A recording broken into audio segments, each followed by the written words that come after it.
Survivors come out of the vault to see a wasteland full of crystallized, rad-heavy corpses, frozen in terror, as if just about to be consumed in hellfire. You find a trail that the Overseer left behind. The Overseer of your vault, who reveals to you in audio logs that all these corpses were survivors of the Great War, who were rebuilding civilization for the last 20 years.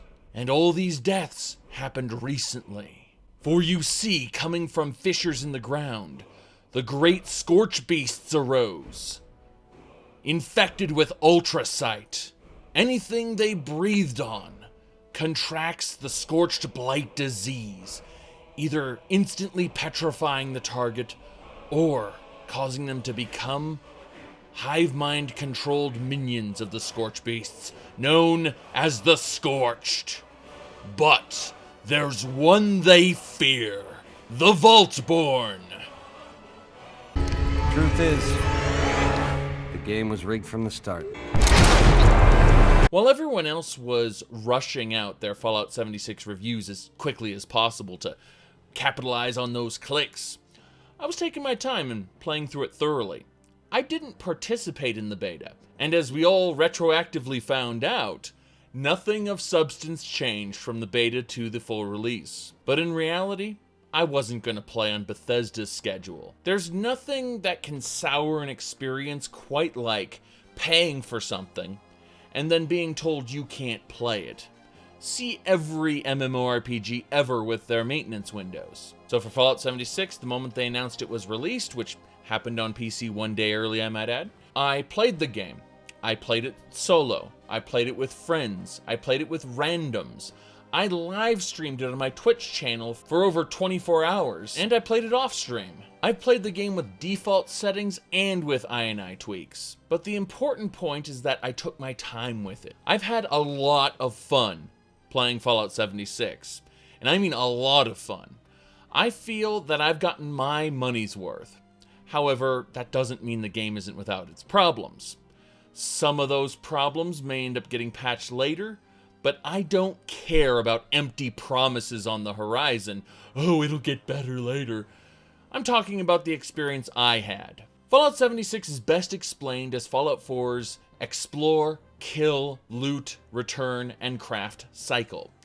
You need to craft, but you don't have the materials, so you explore. And in exploring, you come across more crafting plans and creatures to kill. You kill them, you level up, you return to your base, and you craft. The items you craft or find have durability, which I'm going to argue isn't a bad feature on its own. However, you'll need to keep scrapping other items in order to keep your items repaired. This puts you on a sort of treadmill, and you'll move your base around the wasteland. You can just pack it up and move it, exploring new areas, and you'll always be crafting more, eventually returning to newly respawned areas to pillage those places as well. The game, at the time of making this video, contains no human NPCs. All vendor NPCs have been set up as a part of the now defunct Responders faction, or various neutral factions, who were survivors from the Great War. These vendor NPCs are robots.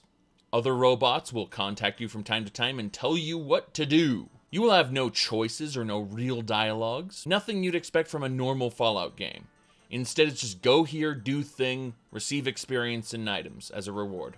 I think the best NPC I ever encountered in the game was a supercomputer that runs the town of Grafton. In the absence of any citizens, he voted himself mayor with a vote of 1-0, and now gives out insane quests to players, just because he can. Those are the kind of wacky hijinks I'd expect from a Bethesda Fallout game. The problem is, amazing things like that are supposed to be the exception, not the rule. When they become the rule becomes boring. Now for me, someone who likes open world sandboxes, and actually finds Fallout 3, New Vegas, and Fallout 4 compelling as video games, not stories, video games. And every Elder Scrolls game in the series compelling as video games. And even Saints Row 3 and 4, despite those having really awful storylines, I find those fun video games. Even Agents of Mayhem I found enjoyable, and that's just a crap game, all through and through. So, Fallout 76 actually hits all the beats of what I'd call a fun game using the criteria of the previous games I mentioned. It doesn't have the storyline I want, doesn't have the characters I'd want, doesn't have any kind of character progression or story arcs that I'd want. But when I look at the potential that Fallout 76 could have had, comparing it to games like, say, Fallout New Vegas, I can certainly judge it lacking. And when other people tell me how horrible they viewed the game as, I can respect and understand that point of view and why they feel that way. Just because I don't hate the game doesn't mean I can't actually see why a good chunk of people would hate the game, because there is a lot to hate. See, in the world of Fallout 76, it doesn't hold your hand. And by that I mean it lacks any sort of mechanism for conveying the players from point A to point B, other than the main quest, which will splinter off as you visit various areas, giving you side, daily, and event quests to do as well. Here's the main problem. This game was billed as a Bethesda game. It was advertised as a Bethesda game.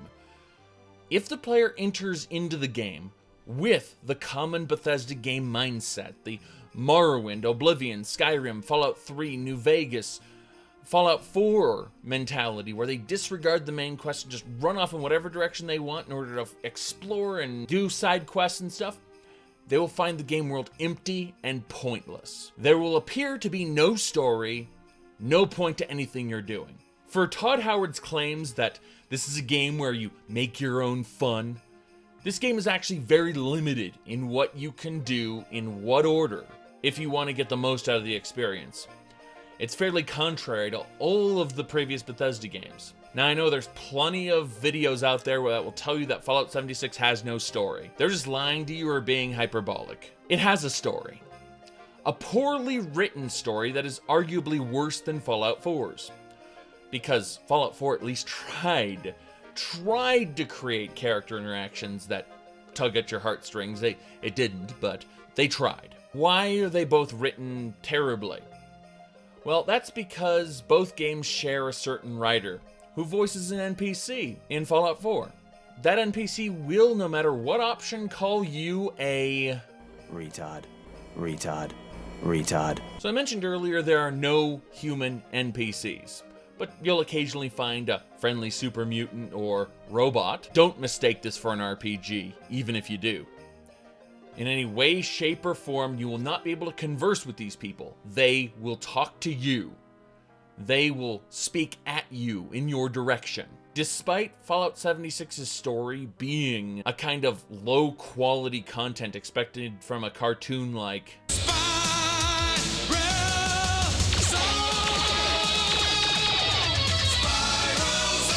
I actually like the concept for a video game. There's great potential in having these amazing scenes play out as the Scorched Beasts start corrupting NPCs right in front of your eyes, and you have to race to protect settlements and purge the afflicted settlements so that they can be repopulated. You could have a dynamic battle between the humans and the Scorched that was theoretically never ending. You get to know certain named NPCs who travel from settlement to settlement. You'd meet up with them, you'd have a reputation bar with them. They'd remember each time you hurt, helped, or ignored them. So they'd like some players more than they like others. If you helped a certain other character, your reputation with a rival character might go down. And I think that's how they could have best designed this game. Sadly, that did not happen. Instead, all of the interesting things have already happened while you were sleeping, having a hangover in the vault. All the corpses frozen in time could have been shown in real time dying on screen. But instead of protecting people, you're avenging people. You're killing their animated husks and grabbing loot from their corpses. They could have very easily just set the game further in the future with the other Fallout games, or they could have just ensured that West Virginia was properly nuked, so there weren't that many survivors. But this game explicitly shows you an entire game world that is covered in vegetation, lively landscapes, with the petrified husks of survivors who survived themselves for 20 years after the Great War, only to die a few days before you started playing the game. How convenient. This game lore and story was handcrafted. What I mean to say is what I assume happened was that someone wrote the story concept, the lore, the events in the game, and wrote up a design document, explained how this was going to work, and it was presented at a meeting, and there were people who thought this was a good idea. Let's segue for a bit. So, you know what my favorite MMORPG of all time is? Asheron's Call. Asheron's Call was one of the biggest game worlds ever created. Not as big as Daggerfall, but really big. Players relied on portals so they could hop from location to location to eventually, after several portal hops, get to their destination. Kind of a portal network. So that they wouldn't spend hours running across the landscape because the world was that big. But the game's size isn't what made it great. Now, the game came with light touch NPCs. That is to say, the NPCs stayed in towns, they provided basic information, sold things to players, but mostly they stayed out of people's way. They were not hands-on like Fallout or Elder Scrolls NPCs. The game was truly a sandbox where you made your own fun, but the lore was there, presented to you first in the opening cutscene, second in NPC dialogue, and thirdly in books. The NPCs were simplistic and acted more like signposts. What the game did is it had a progressing story. Every month, the game had an update where more lore was released, NPCs would have updated dialogue, new enemies or new dungeons would be placed in that massive wilderness. The great thing is, because the world was so big, it was a canvas. So yeah, there was huge tracts of empty land. And every month they could put more in it, and they never have to worry about it getting too full or too dense. They don't have to worry about, oh, if we add this dungeon here, it'll be right on top of Whiterun practically. When a world is that big, you can have the NPCs dispensing rumors about a citadel that was unearthed over, 3 miles in that direction. And people are like, oh, cool. They get into their group and they travel 3 miles out there. It was awesome. Either way, to explain how story progressed though, let's just say that one month the shadows appeared. They were a new type of enemy, and you had to figure out what their plans were, who they were consorting with. Then another month, the Shadow Spires appeared, and players had to uncover their purpose and defeat the shadows pouring out of them. Another month, the Shadow Spires began to move, but there was no apparent way to stop them. But there was new dialogue, new dungeons, new quests involved in fighting the shadow forces. Finally, the most popular trade hub in the world, Arwick, was destroyed by one of the Shadow Spires. It was nuked. People logged into the game and they were in a crater where the city used to be. And then it was made clear that another spire was headed to the second most popular town in the game, Eastham, but players were given tools in order to defeat the Shadow Spires. So from that point on, from the next update until the game was shut down many, many, many years later, the broken remains of a shattered Shadow Spire lay on the hill overlooking Eastham. The players wrecked it because they wanted to protect Eastham, because they saw what happened to Arwick. That was just one minor example. Over the years the game ran, countless updates and events engaged the player base. Certain staff members would control NPCs, both good and evil alike, and have them roleplay with people. The thing is, Asheron's Call had no map icons telling you go here, go there. You just had to look at the enemy levels in your area and figure out, is this an area you should be in? Is this an area you shouldn't be in? Fallout 76 has similar concepts in that regard. Asheron's Call didn't hold your hand, like Fallout 76 doesn't hold your hand. Players were left to scour the world, travel all over it, and discover things for themselves. But the plot engaged players, and the plot affected players. The battle to protect Eastham from destruction felt real. Far more real than those randomly timed events in Fallout 76 that trigger every few hours. But I didn't mention Asheron's Call just to talk about those events. You see, in the middle of Asheron's Call's lifespan, they went about creating a sequel, Asheron's Call 2. Making a sequel to an ongoing MMO is a terrible idea. But the developers of Asheron's Call 2 felt like they had ideas that were never properly done before in a video game. Asheron's Call 2 featured almost no NPCs, other than a few special NPCs here and there. Instead of having vendors and things like that, they decided to create a player-driven world. Players would be given this cube. With it, they'd be able to break down items into money and expend money to craft items. In short, it created an economy and left it up to players. Which player had which profession, like would this player become a vendor? The idea is the players would be the merchants. They would handle everything, and it didn't work. Making everything truly player-driven, they lacked the ability to engage players the same way the original did. That's why Asheron's Call 2 was shut down many years before Asheron's Call 1 was shut down. The original outlived the sequel for years. Fallout 76 is more or less following in Asheron's Call 2's footsteps, with no major NPCs aside from some non-interactive robots, ones that just tell you what to do. An engraving on a stone head giving you a quest in Asheron's Call 2 is exactly the same as a terminal giving you a quest in Fallout 76. Neither of them puts you in the middle of a story. Neither of them engages the player. This disaster of a game, Fallout 76, was foreseeable to me. I saw it coming because it's happened before. Attaching the Fallout name to the general design concept of Asheron Call 2's world doesn't automatically fix the critical design faults that made Asheron's Call 2 broken. Putting the Fallout brand name on it doesn't fix it, doesn't make people willing to forgive what was an utter failure of a game. Failure of a game then, failure of a game now. At least in the eyes of the majority of the players. I like Fallout 76, I have fun with Fallout 76, but from the vast majority where they're coming from, they see this as not what they wanted, and you can tell it's not what they wanted because of that. Now, they have the ability to fix Fallout 76, but it's going to take a lot of work.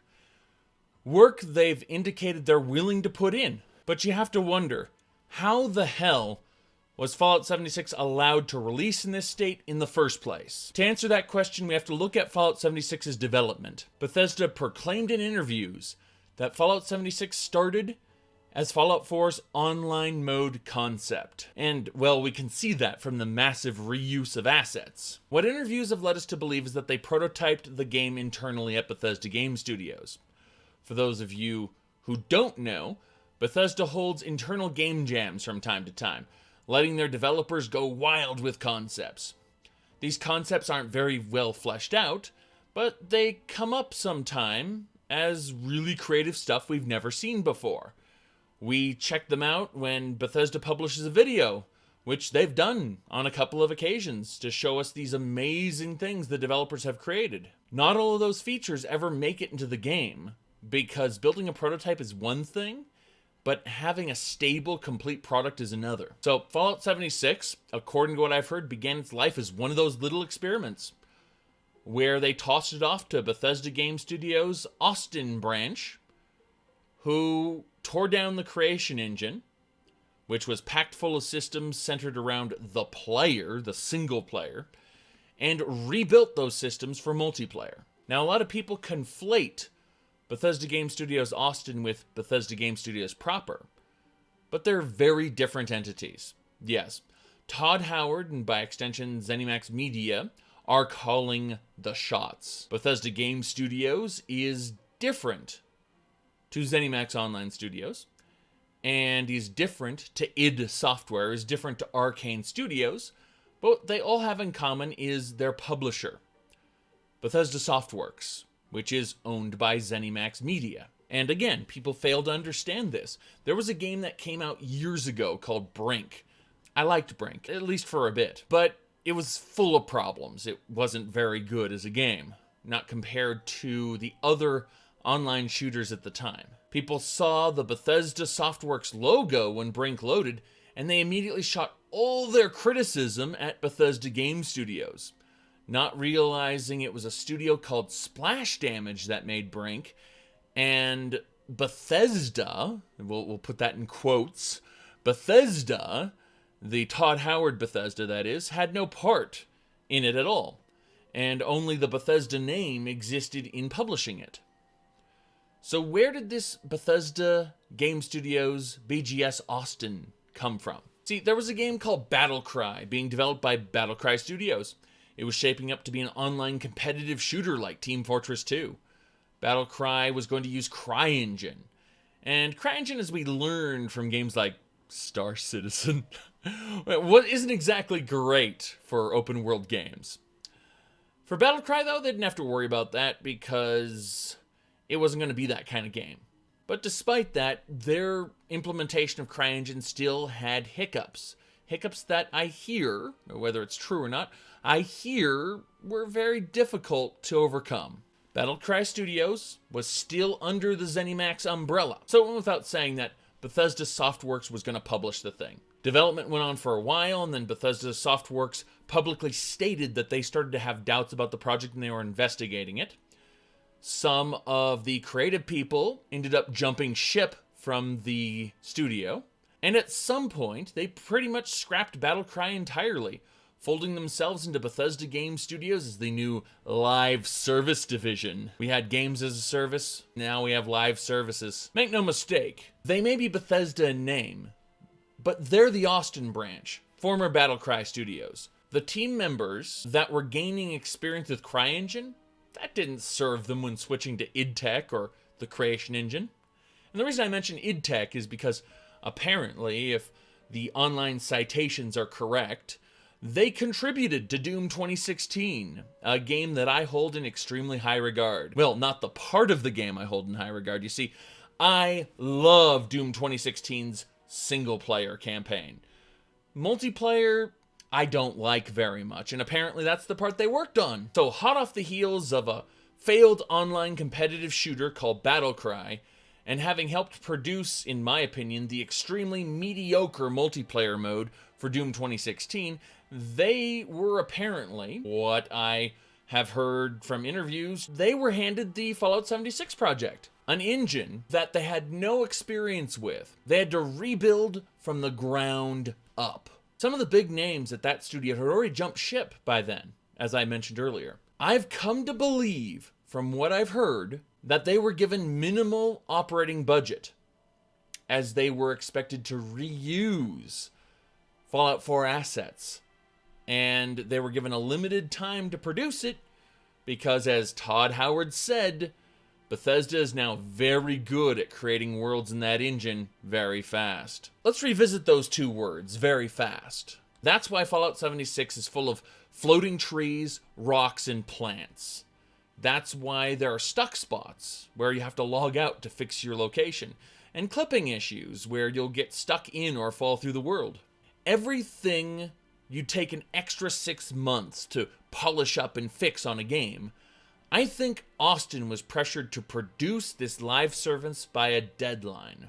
Having seen the deadline that Bethesda imposed on Obsidian when Obsidian was working on Fallout New Vegas, this wouldn't be the first time they've done something like this.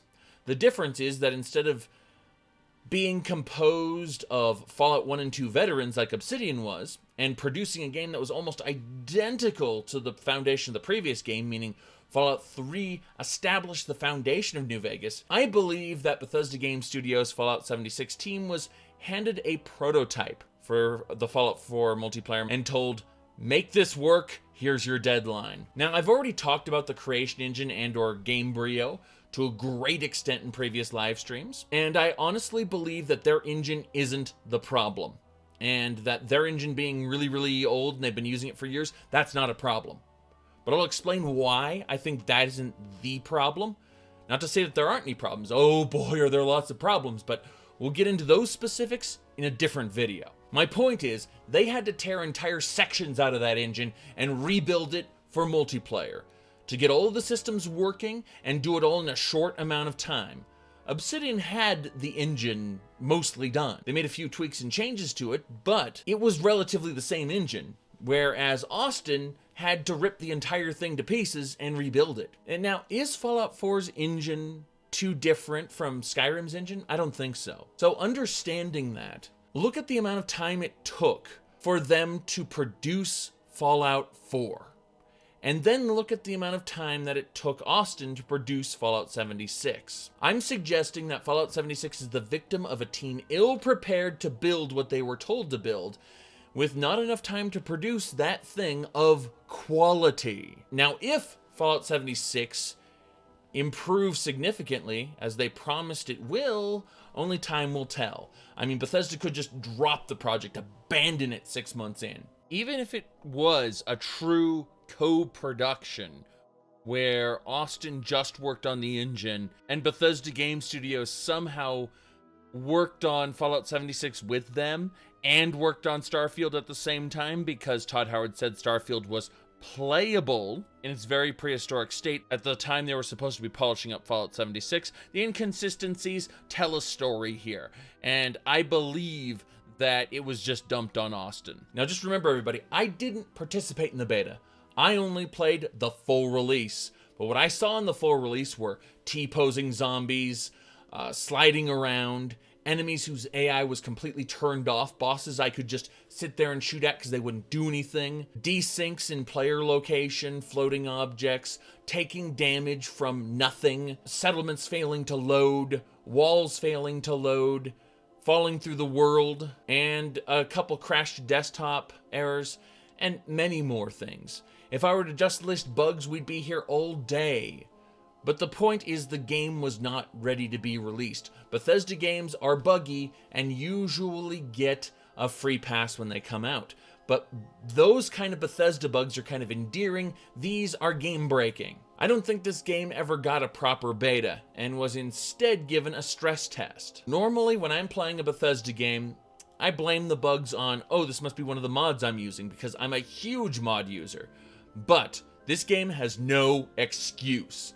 Because while I just spent the last few minutes explaining the problem does not excuse the problem. Now, we've seen games like No Man's Sky go from being horrible shells of games to actually being entertaining exploration crafting games with content over time. Speaking of which, I've heard a lot of people calling this the No Man's Fallout in honor of No Man's Sky. This is incorrect. For all Fallout 76 may be a glorified expansion pack, it's still a game. No Man's Sky was barely a game when it came out. A more apt comparison would be... You ever heard of Metal Gear Survive? It was a not-so-great zombie survival horde game, built using the assets from Metal Gear Solid 5.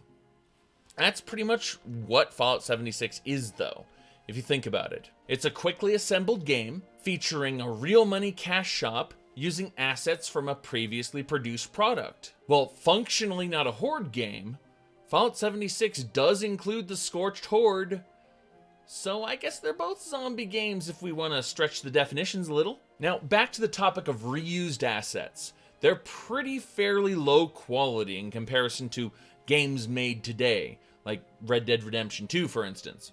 Graphically speaking, Fallout 4 was dated before it even came out. But I don't care about graphics personally. These are just complaints I've heard from other people. And then I looked at the tree and said, yeah, it kind of looks like shit. But I play text-based games. I play games with 2D sprites. I've been gaming for years. Graphics don't matter to me. Gameplay does. I know some artist somewhere is screaming at me through the monitor because they work on textures and they can't forgive the textures in Fallout 76. It's like those people who will tell a musician that they turn the game soundtracks off so they can listen to their own music while they play. And it's like, how many players are like that? How many players will never experience the game with the right atmosphere and mood as it was supposed to be made? Yeah, I'm kind of like that. I don't appreciate the graphics in the way that people who make the graphics want me to appreciate the graphics. Either way, I called this a Fallout 4 expansion pack a couple times because that's what people are calling it based on the reused assets. So I'm kind of conflicted on this point because I was not a fan of Fallout 4's writing at all. I believe that as long as Emil is writing the main stories for Bethesda games, we will never get good main stories. He writes good concepts for side quests like the Dark Brotherhood for Oblivion, but when tasked with main plot lines, he's proven that he is incompetent.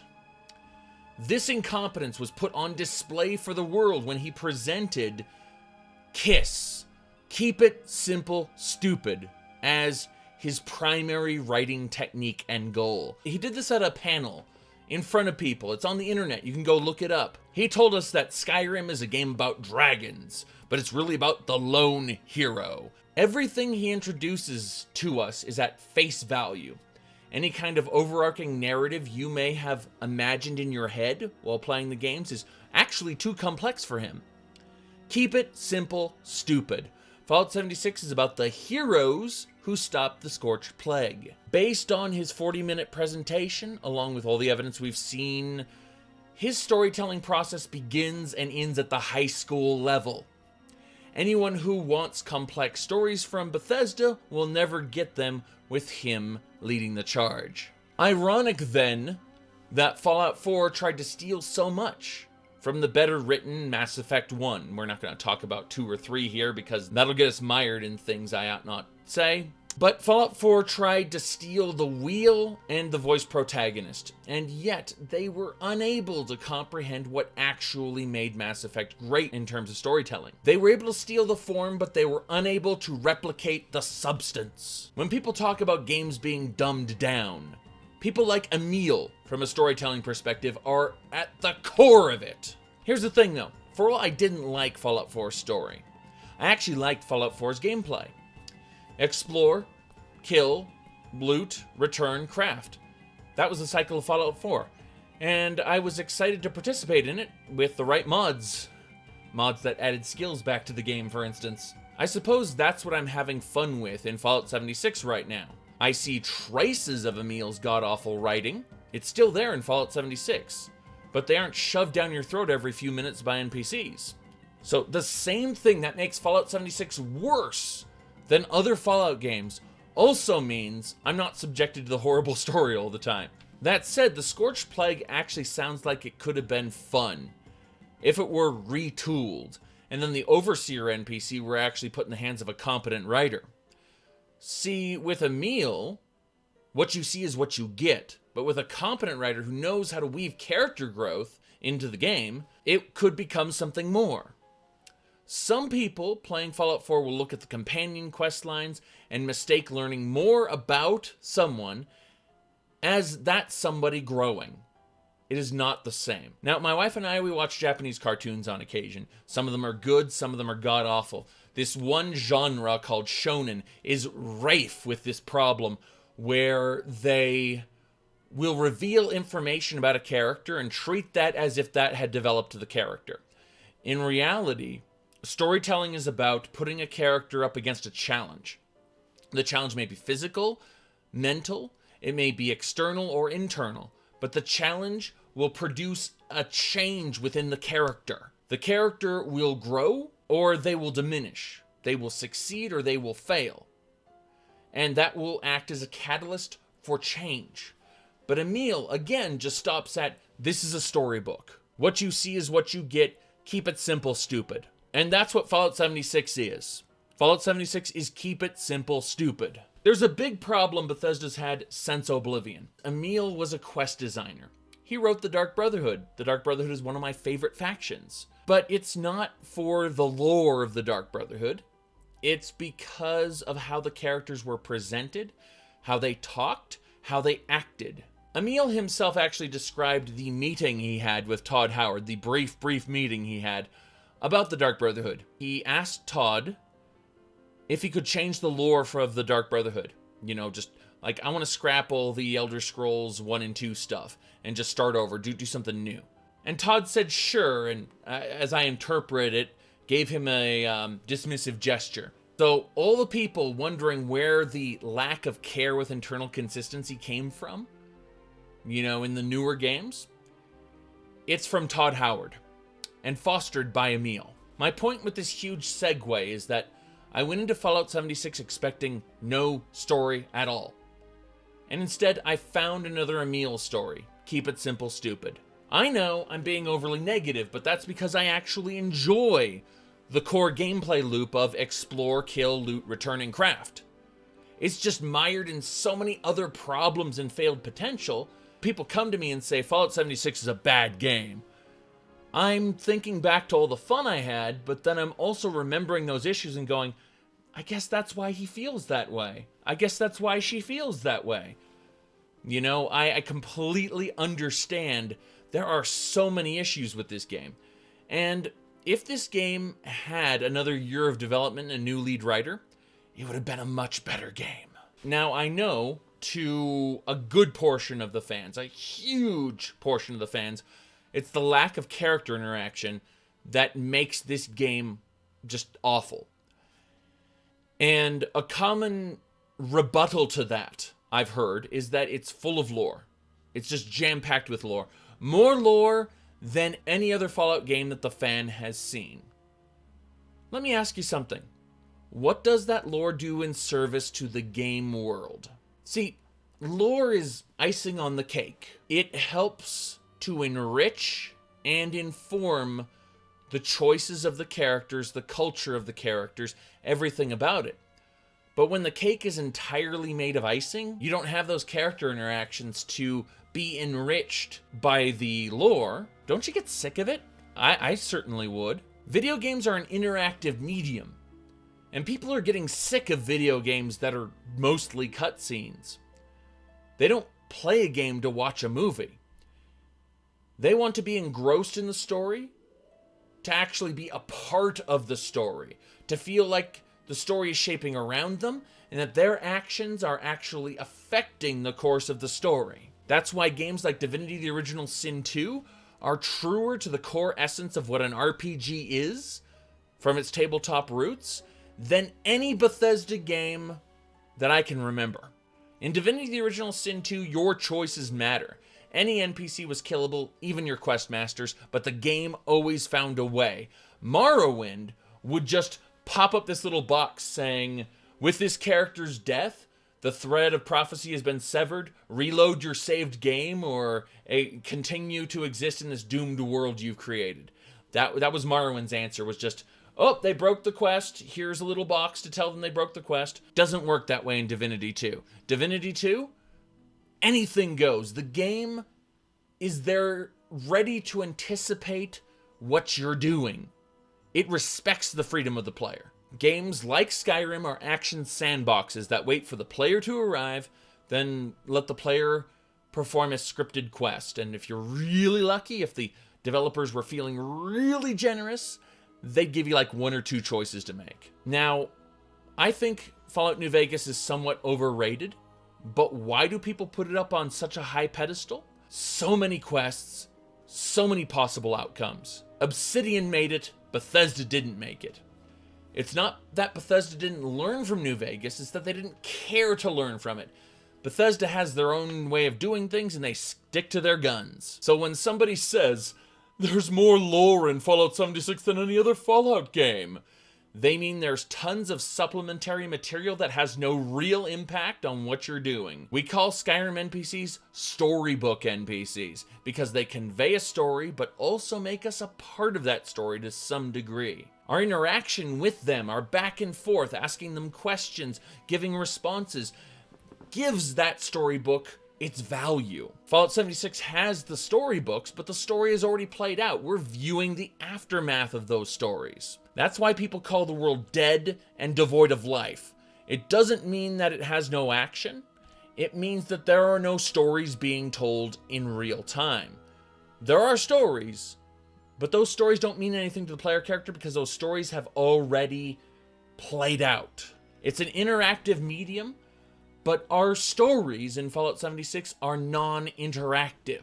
The ones that are interactive, the very few ones that are quests, quote unquote, are a single path. Do what we tell you, receive reward. That said, I can actually appreciate the audio tapes. I like listening to them. The value they have is for super fans like myself and other YouTubers to come over and make little videos about. It's for us to argue over on Reddit or in the comment section about details of. We've been doing this kind of thing since the pre-internet days with dial-up bulletin board services, or hell, just with our friends talking about our favorite TV shows back in the 80s and 90s. But to the average player who looks at it and screams, there's no story here, what they're actually saying is there's no meaningful story here. You have to care about the world in order to care about the people in it.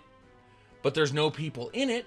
All there is an empty world. Now, switching gears here, obviously there's some moral outrage going on with the microtransaction store. For a game you paid $60 for. Anyone defending the store saying they're just cosmetic, or you can earn them in-game, is wholly missing the point. A bad thing is still bad, even if it could have been worse. Now, mentally, I'm an old man, because I'm thinking now, when I was younger, I played games where we unlocked our cosmetics purely through gameplay. You could never pay to win, and getting those cosmetics was a sign of achievement. I had my hoary Matagor robe and my peerless Atlan staff, and everyone loved it. Now you just need a big enough wallet. It's why I find the whole community around Star Citizen right now insufferable. Anyway, I'm a hypocrite, because I can explain how there should be no microtransactions, and then I go along and pay for $40 in premium currency, and write this whole thing off as a business expense for live streaming and video production materials accounted for. For an end user who, unlike my company, can't just write off as an expense, purchasing these atoms, that's what the premium currency is, would be a horrible value proposition. At the time of creating this video, the offering is pretty pitiful. I was able to pick out my items of choice, and I earned all those items back through gameplay. I'm sitting at a couple thousand above my original atom count, scratching my head at this. But I suppose the fact that I have all these atoms unto itself is a cautionary tale to people who want to drop some money on this. You can just earn them in-game, and the microtransactions, I guess, aren't that bad. They're still bad, though. So you earn atoms by completing challenges, and it seems that every day you can earn tons of them by scrapping items, killing enemies, using weapons, crafting certain things, cooking things, and more. If they want to see profits with the atom marketplace, they're either going to have to nerf the gain of atoms or bolster the production of atom products or raise the price. None of those things I want to see them do, but I kind of foresee them doing it. Terrible. Speaking of terrible, people have voiced concerns about the game's future DLC. They data mined it and found that there were various DLCs that were planned. However, Bethesda has assured us that all future DLCs will be free for everyone. They totally promised, you know. We are aware of another studio under Bethesda Softworks called ZeniMax Online Studios. That studio, they told us that as long as we had an Elder Scrolls Online Plus membership, all the DLCs would be free for as long as we had that membership. Except then, when they wanted the real monies, they created a whole new category of DLCs called chapters. And you still had to buy those chapters in order to get their content. Except when they went and made the previous chapter into a regular DLC, covered under the ESO Plus membership, but still charged you for the newest one, outside of the membership. So when they say that all DLCs will be free, that they won't sell perk guard packs for atoms, and more, you have to know that they will keep their word in a literal sense. But they reserve the right to make up insane terminology to technically keep their word while breaking their word in spirit. Because ZeniMax Online Studios has done it.